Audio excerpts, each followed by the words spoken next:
Gianna, ¿estás ahí? Sí, cariño, buenos días, ¿cómo estás? Bien, ¿y tú? Bien, revisando emails a ver si enviaron algún mensaje, Estoy igual. correo electrónico, ¿verdad? A ver si enviaron algún mensaje de que no habrá clase hoy. El próximo sábado sí en el calendario está que no habrá. Ok. Tú Ujú. vives en Nueva York, ¿no? Sí, Sí. Oh, ok. sí. Todo esto se graba, vámonos al WhatsApp y lo Vámonos. tiran, lo tiran así, todo, Vamos. no editan nada, vamos. Privado, al WhatsApp privado. Ujú, por supuesto.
Muy buenas.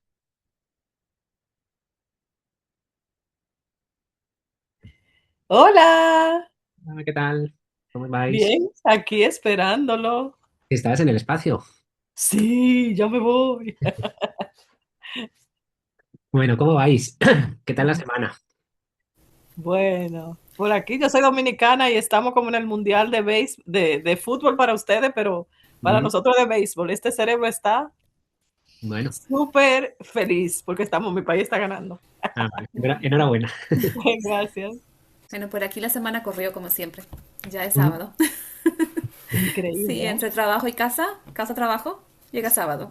la verdad es que en la vida moderna, ¿no? Es complicado, Mm, difícil. De ahí que se haga también interesante el ver cómo vamos sobreviviendo, ¿no? Todos sí, con tantas cosas, cómo manejamos el estrés, los nervios, las angustias, ¿no? En el realidad tiempo estamos libre. hablando de esto todo el rato, ¿no? Mm, eso Muy sí. bien. Pues nada, bienvenidas de nuevo, bienvenidos. Gracias. Buenos días, ¿no? Allí. Buenas tardes aquí, a los que estáis por aquí, por estas latitudes. Y nada, no sé si os ha dado tiempo a sentar, digamos, todo lo que estuvimos reflexionando el día anterior. Creo que nos quedamos en esta o en la siguiente, me parece.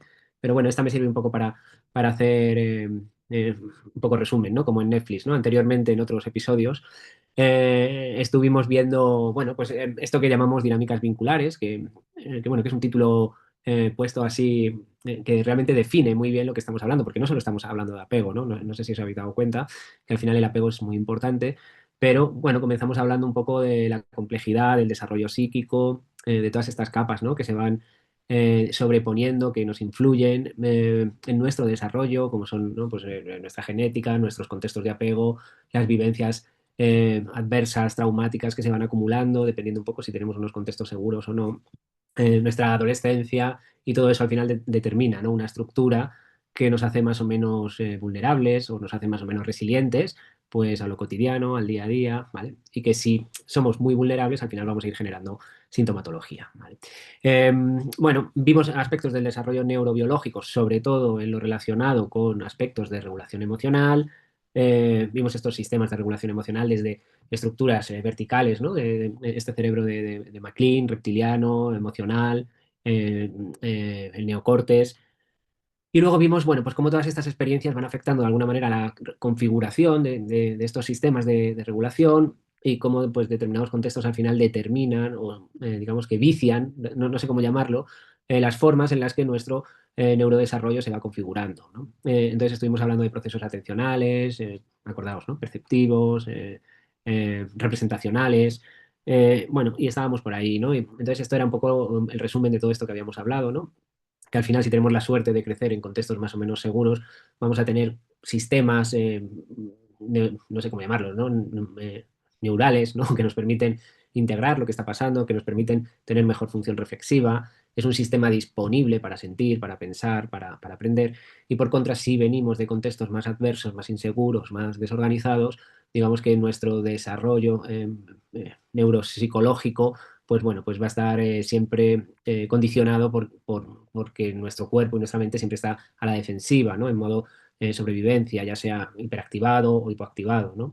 Entonces, bueno, se generan pensamientos más rígidos, fragmentación del ser, dificultad para aprender, y esto al final pues tiene unas repercusiones en el desarrollo de la personalidad. Más o menos he resumido las 5 horas del otro día en 2 minutos, ¿vale? No sé si tenéis dudas en relación a todo eso que estuvimos hablando. Si habéis pensado alguna cosa, si no sé, os parece interesante, si os hace sentido para poder, ¿no? Porque todo esto al final no se trata de ser expertos, ¿no? En apegos o en dinámicas vinculares, sino que nos sirva para mejorar como, digamos, como terapeutas, ¿no? Es decir, para tener una mirada de la complejidad, que nos sirva para leer, ¿no? A los pacientes de una manera más sensible, desde sus necesidades, bueno, pues unas necesidades que seguramente no estén en palabras, ¿no? Es decir, que los pacientes vienen contándonos otras cosas, pero detrás hay toda esta historia, ¿no? Entonces, bueno, saber leer, ¿no? Esta historia desde sus formas, miradas, expresiones, lo que le pasa en consulta, pues bueno, va a ser determinante, ¿no? Y hoy vamos a dedicar gran parte de ello a saber leer, ¿no? Al paciente y saber estar con el paciente. Desde todos estos constructos teóricos, ¿no? Em, ¿Dudas?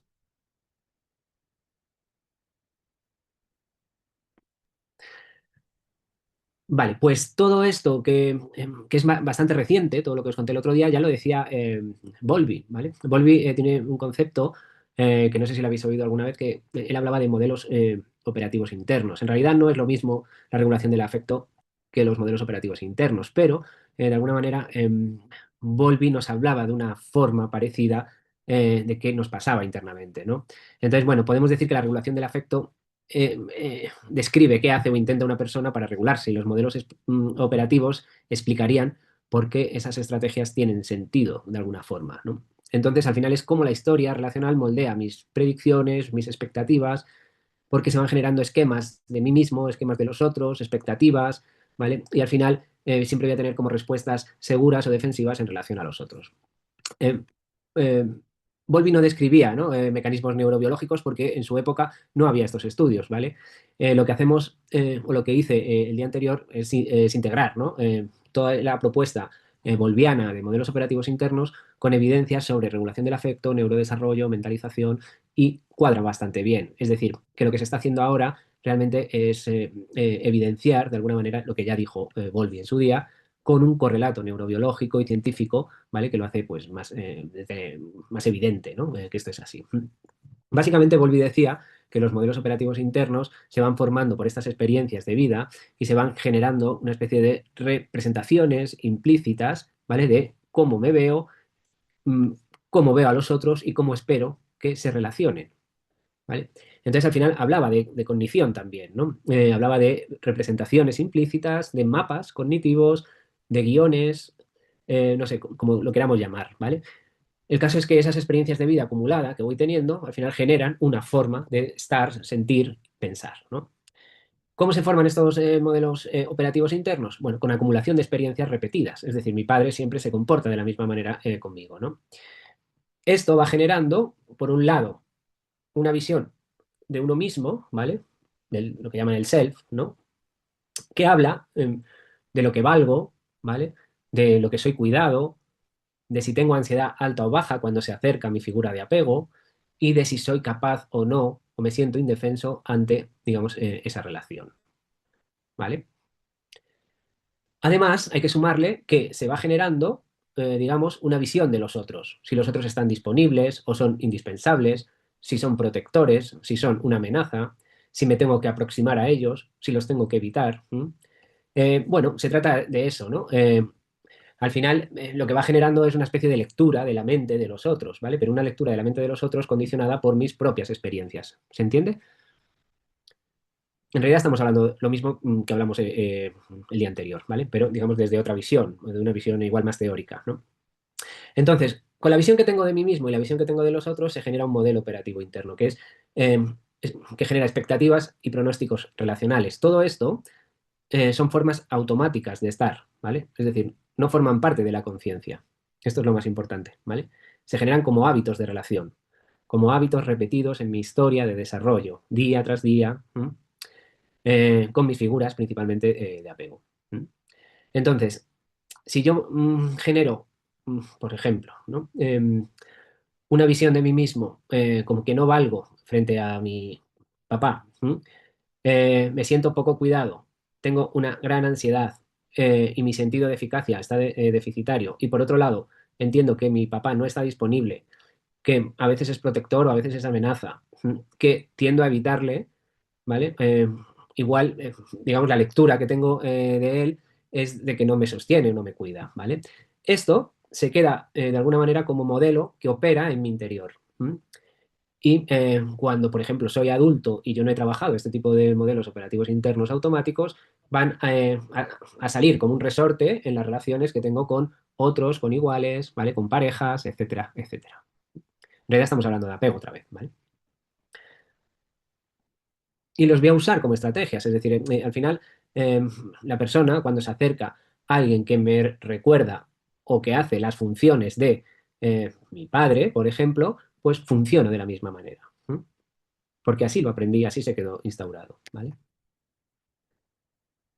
Bueno, decía que eso, que se construyen a partir de experiencias reales de interacción, es una imagen internalizada de cómo soy, de cómo espero que me traten, cómo planifico mi conducta con los vínculos, y lo que está haciendo realmente estos modelos operativos es organizar la experiencia, ¿vale? seguramente disfuncionalmente, pero la está organizando, ¿vale? Es una experiencia, la subjetiva y con los otros, ¿no? En realidad es una forma adaptativa de sobrevivir al vínculo. Bueno, digamos que la dificultad de todo esto es que voy a tener muchas experiencias vinculares diferentes con diferentes figuras a lo largo de mi desarrollo. Por lo tanto, van a coexistir diferentes modelos operativos internos. Algunos serán más integrados, otros aparecerán como experiencias incluso traumáticas. Bueno, vete tú a saber, ¿no? Bueno, predicción relacional implícita que organiza la regulación emocional y corporal, ¿vale? Volvemos otra vez a hablar de la mente, hablar del cuerpo, ¿vale? De hecho, digamos que en dinámicas vinculares mente y cuerpo no se van a diferenciar, ¿m? Es decir, porque al final reaccionamos con el cuerpo, ¿m? Evitamos, nos aproximamos, ¿sí? Bueno, sería algo así, ¿no? De experiencias pasadas, recuerdos implícitos, ¿vale? De vivencias emocionales, con interacciones con figuras de apego, van generando estos MOIs sobre mí mismo, ¿vale? Esto sería como un dibujo que explica un poco todo lo que hemos dicho hasta ahora. Que genera expectativas sobre los demás, que genera guiones relacionales. Digamos que se está creando como el texto, ¿no? Como si fuera una obra de teatro, ¿no? Digamos que las relaciones vinculares generan ese texto, ¿vale? Y yo no me puedo salir de ese texto, sí, si no lo trabajo, evidentemente, ¿no? Entonces el funcionamiento presente está de alguna manera condicionado por esos modelos operativos internos que se han ido asentando a lo largo de mi desarrollo. Entonces sigo con esa idea de que no importo, de que me van a rechazar. Son ideas, fijaos, muy profundas subjetivamente hablando. No importo, no valgo, me siento inferior. Todas estas cosas vienen de modelos operativos internos y me hacen reaccionar ante el otro de una determinada manera. Modifican mi conducta, me pongo a la defensiva, confirmo expectativas continuamente. Ante cualquier, por ejemplo, discusión con alguien, me vengo abajo, ¿vale? Todas estas cuestiones internas que no tenemos analizadas de nosotros mismos, de nuestros pacientes, vienen de estas historias.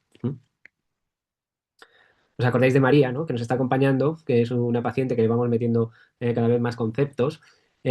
Acordaos que venía como de experiencias muy adversas, con cuidadores que habían estado disponibles de manera intermitente, es decir, que a veces estaban y a veces no, que había sufrido maltrato, que había sufrido experiencias abusivas a lo largo de su desarrollo.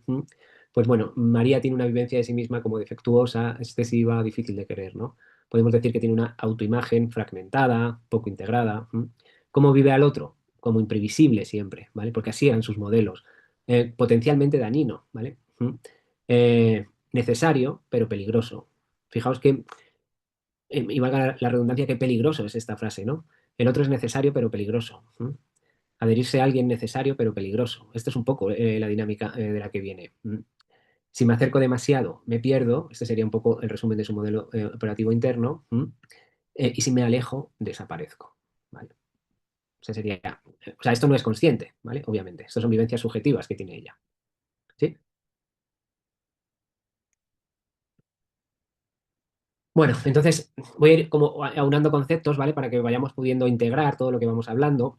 Cuando hablamos de vínculo, hablamos de experiencias tempranas que facilitan la corregulación, la sintonía, ¿vale? Que esto al final favorece procesos de regulación, ¿vale? Que hacen predecible al otro, que el otro es una persona que nos repara, ¿no? Acordaos de estos conceptos mentalizadores. Y entonces genero expectativas y predicciones implícitas favorables al otro, por ejemplo.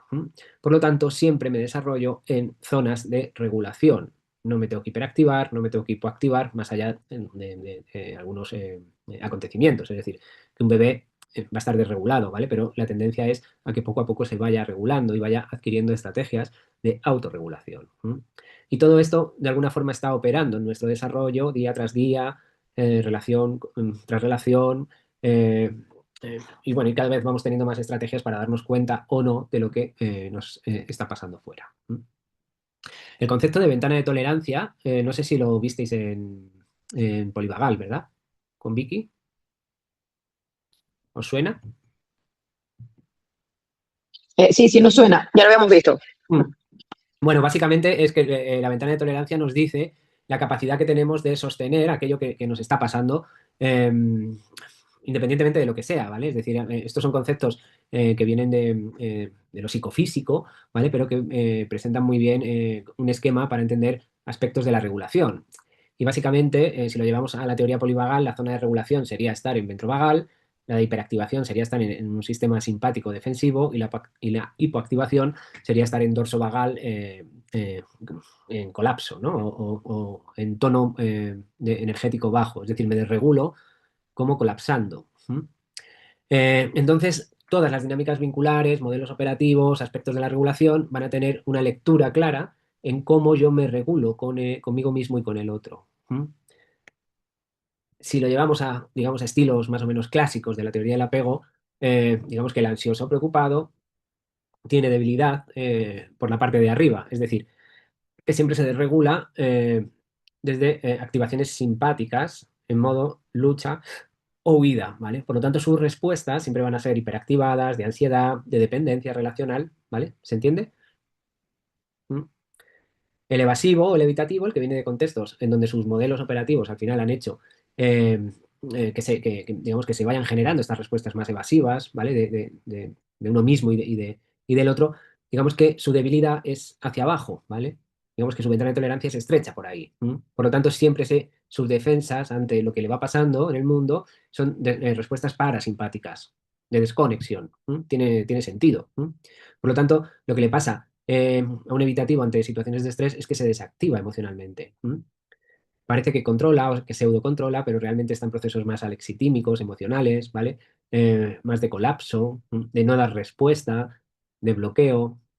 Bueno, yo creo que podemos entender, ¿no? Los distintos perfiles cuando atendemos, por ejemplo, a pacientes, ¿no?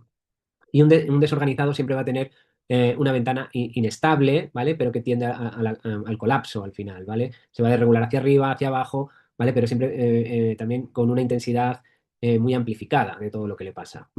Entonces, es una oscilación simpática hacia lo dorsovagal, estando muy poco tiempo en ventrovagal. Por lo tanto, hablamos de desregulación severa, hablamos de disociación, hablamos de respuestas impredecibles. Digamos que estos serían los pacientes más difíciles de trabajar en estos términos. Bueno, en estos y en cualquiera, ¿vale? Bueno, María tiene una ventana de tolerancia estrecha e inestable, tiene oscilaciones frecuentes entre hiperactivación y su colapso dorsal, dificultad para permanecer en ventral más allá de pequeños momentos, activaciones muy sensibles a señales relacionales ambiguas. Fijaos, todo es un disparador de sus estados subjetivos. Una mirada, mirar el reloj, levantarse, hacer una pregunta en un tono que puede leer como amenazante. Todo es susceptible de desregulación. Digamos que no tolera al otro, salvo que el otro esté en un formato muy neutro, que esto es muy difícil, ¿no? En realidad, ella no es que tenga falta de recursos, es que tiene una fragilidad regulatoria, ¿vale? Y esto le complica mucho el poder estar con ella misma y con los demás.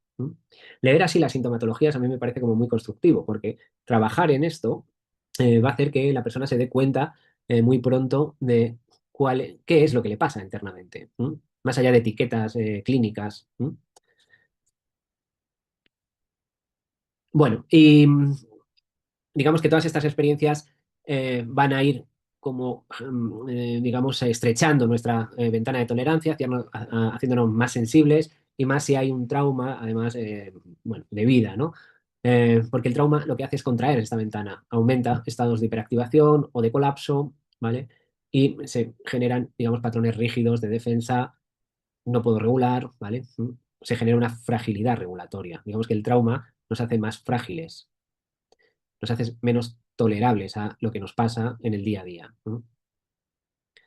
Entonces, la terapia estaría como orientada casi a ampliar esta ventana de tolerancia, ¿vale? Y esto se traduce en ofrecer experiencias reguladas que antes eran emociones intolerables para facilitar nuevas estrategias, para que la persona aprenda a modular fisiológicamente lo que le pasa, para reparar fallas tempranas de corregulación. Fijaos, es casi volver, acordaros al marcado contingente, ¿no? Es casi volver a hacer lo que hace un papá o una mamá ante un bebé, ¿no? Es regularle, es mirarle, es sostenerle. Y bueno, estos autores creen que la regulación afectiva o trabajar en regulación afectiva, independientemente de los apegos que traiga la persona, es el mecanismo de cambio más sólido que se puede dar ahora en psicoterapia. ¿Vale? Porque lo que estamos dando a la persona son herramientas de autogestión. Por lo tanto, la estamos empoderando, la estamos dando capacidad de agencia, la estamos diciendo que vale, le estamos diciendo que es capaz. ¿Mm? Bueno, y al final, digamos que lo que tenemos que darnos cuenta es cómo funciona todo esto. Digamos que nuestro sistema neuroregulatorio siempre va a funcionar de la misma manera. Va a ver, que además es una estructura muy parecida a los procesos de trauma o de estrés postraumático. Va a haber un desencadenante, el que sea, ¿vale? Bien, lo difícil de todo esto es averiguar qué es lo que desregula a la persona, ¿vale? Porque si estamos en terapia y el paciente se desregula, puede ser por miles de cuestiones, porque la pregunta la haya sentado mal, porque mi mirada la haya sentado mal, porque mi distancia no sea la adecuada, bueno, lo que sea, siempre va a haber un desencadenante que va a generar una neurocepción, o estoy seguro, o me siento amenazado, ¿vale? Entonces, hay una activación emocional, corporal, se genera esa defensa automática, lucha, huida, sumisión, colapso, se desconecta la función ejecutiva uy, perdón, y es que no lo veo. Y se genera la regulación reparadora dentro del marco terapéutico como corregulación, ¿vale? Que más adelante será autorregulación. Espera, que me he ido. ¿Estáis viendo la pantalla? No, no. No sé qué estoy haciendo. Sí, sí la vemos. Vale, lo que yo no os veo a vosotras, pero bueno. A ver si os puedo ver. Que es que no sé dónde he tocado. Tu. A ver. Tal vez si Mm, dejas de compartir y vuelves a compartir, ya te deja. sí. Ujú. Bueno, no sé. Ahora os busco. Más adelante, no pasa nada. Bueno, si lo veis está bien. Bueno, entonces, por ir como concretando todo lo que vamos diciendo, el apego construye la base del sistema nervioso, la regulación nace en el vínculo antes de ser individual, los modelos operativos internos se van enquistando, ¿no? Como mapas afectivos, como no ideas conscientes. La ventana de tolerancia va a reflejar de alguna manera esta historia de regulación vivida. Y bueno, también como lectura, ¿no? O como tips un poco de todo lo que vamos diciendo, sobre todo cuando lo vayamos a emplear en terapia, es si no hay regulación, no hay reflexión, ¿vale? Entonces, primero vamos a trabajar estos aspectos regulatorios para luego poder darle sentido a lo que el paciente nos va diciendo, nos va contando, etcétera, etcétera. A ver, espera. Es que si no os veo, me pierdo yo también. A ver, voy a dejar de compartir, que tampoco sé cómo se deja de compartir.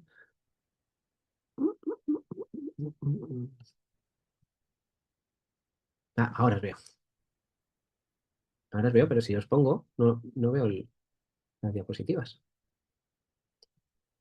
A ver. No sé qué estoy haciendo, perdón. ¿Veis las diapositivas? Sí, sí, se ve. Sí, las vemos y a ti también. Vale, lo que no sé por qué no os veo ya a vosotras, pero bueno, no sé qué he hecho. O sea, si pongo esto sí que os veo, pero... Espera. Hasta abajo en la barra. Ajá. Ajá, vale.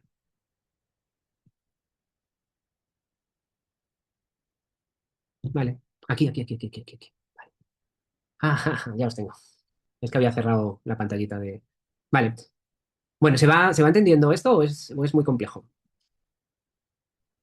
Se entiende. Vale.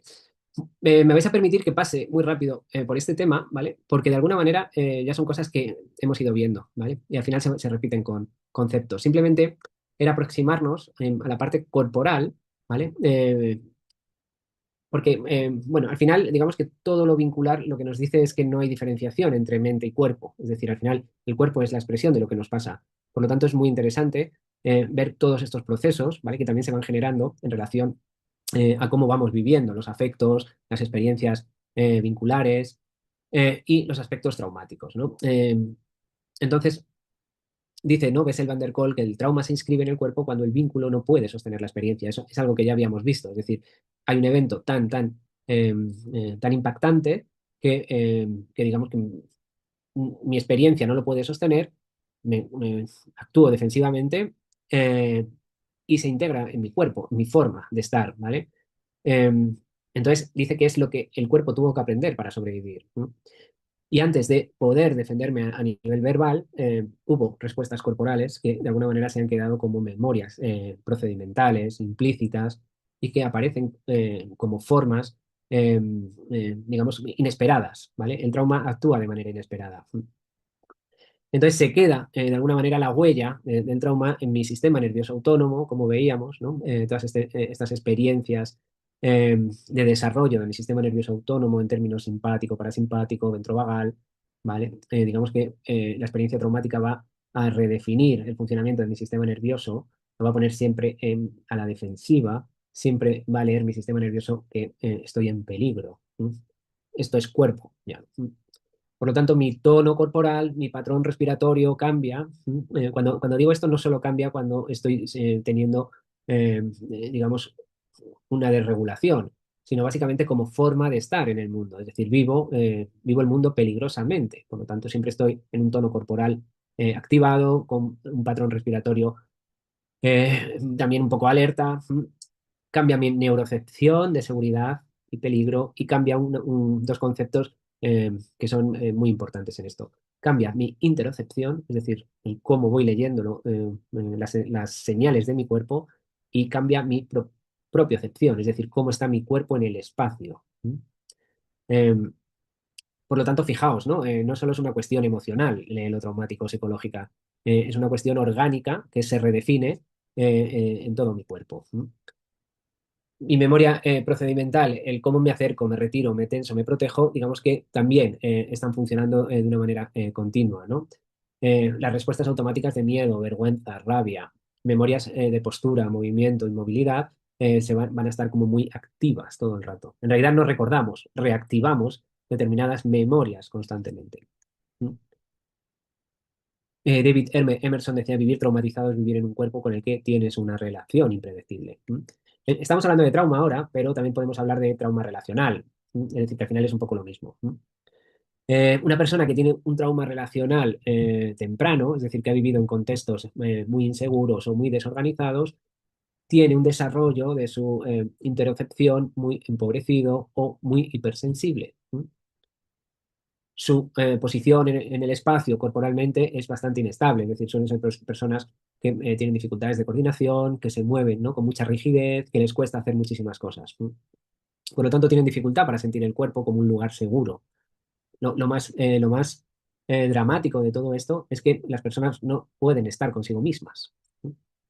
Esto es lo que da la autorregulación, ¿vale?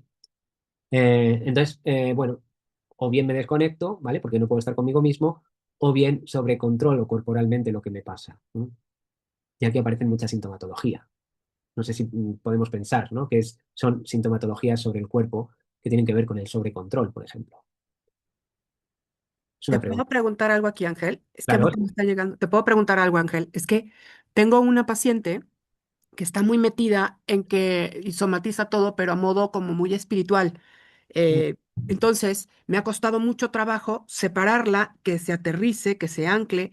Y ahorita que lo estás diciendo, ella dice, es que yo no puedo ir a un velorio, yo no puedo ir porque inmediatamente y tú ya sabes, me habla de cosas como poseída, como cosas así. Aquí estamos hablando de mucha hipersensibilidad, ¿vale? Ujú. De mucha activación fijaos, al final es una interpretación de lo que pasa afuera, ¿no? Es decir, claro, no estamos hablando de